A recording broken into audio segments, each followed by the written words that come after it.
Hello friends, કેમ છો બધા? બધા મજામાં જશો? તમારા બધાનું સ્વાગત છે મારા એક નવા વિડીયોમાં. આજે જો મસ્ત વાતાવરણ છે, એકદમ ઝાકળ ઝાકળ, જરાય તડકો છે જ નહીં. અત્યારના વાગવામાં થયા છે 9:30, પણ હજી સુધી તડકો નથી. હું તડકાનો વેઇટ કરી અને મોડી એવી ગાર્ડનમાં કે હમણાં થોડોક તડકો આવે તો થોડાક ફૂલ ખીલી જાય પછી લેવા જાઓ.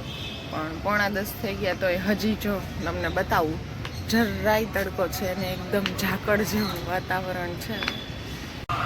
સાવ ઝાકળ જેવું વાતાવરણ છે. બધા ફૂલ ખીલી ગયા છે તો ફૂલને આપણે પહેલાં તોડી લઈએ. ચલો હું બતાવું કેટલા ફૂલ ખીલા છે આજે. પહેલાં હું તોડી લઉં.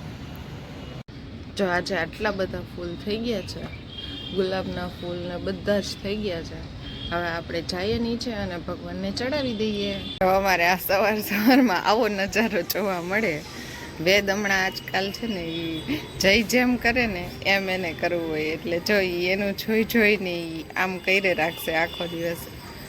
એ વેદ, શું કરસ? ફોન કરસ? કેને કરસ?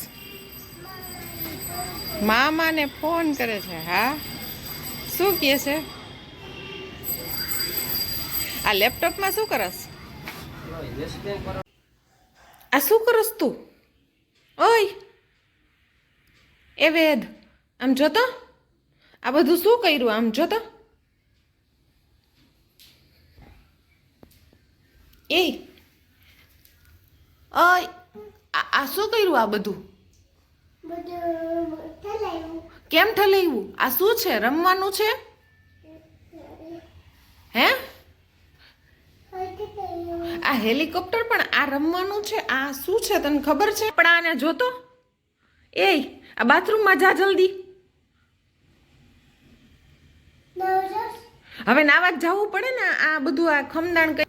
આજે બીજો દિવસ છે, કેમ કે કાલે તો વેદને નવડાવવામાં અને બધું સાફ કરવામાં જ મારો ટાઈમ વયો ગયો. પછી કાંઈ વ્લોગ શૂટ થયો નહીં મારાથી. એટલે હવે આજે મેં કીધું ચલો મારી જો ખીચડીની રેસીપી તમારી સાથે શેર કરું અને આજના વ્લોગનું એન્ડિંગ પણ હું કરી નાખું. મેં આ પલાળેલી 10 મિનિટ મગની ફોતરા વગરની દાળ અને ચોખા છે, જેની હું ખીચડી બનાવું છું. તો 10 મિનિટ મેં પલાળી લીધી છે. 1 કપથી થોડુંક વધારે છે, જો એકદમ મસ્ત પલળી ગઈ છે. હવે કુકરમાં જો મેં 1 ચમચી જેટલું ઘી નાખ્યું છે. ઘીને ગરમ કરીશ. ઘી ગરમ થઈ જાય એટલે મેં જીરું અને મારા ઘરનો લીમડો છે એનો હું વઘાર કરીશ. જો ઘી ગરમ થઈ જાય પછી હું એની અંદર એ નાખી દઈશ. ઘી અને લીમડો એકદમ થઈ જાય પછી ગેસ ધીમો કરી અને હું ખીચડી નાખી દઈશ. અને ખીચડીની અંદર ચપટી હળદર અને મીઠું બે સ્વાદ પ્રમાણે હું એડ કરી દઈશ. હવે એની અંદર હું 1 કપ ખીચડી છે, 1 કપથી થોડીક વધારે, એટલે મેં 3.5 કપ જેટલું પાણી લીધું છે. અને હવે આપણે કુકર બંધ કરી દઈશું, એકદમ મિક્સ કરી અને પછી આપણે કુકર બંધ કરી દઈશું. હવે 3 સીટી આપણે વગાડી લઈશું.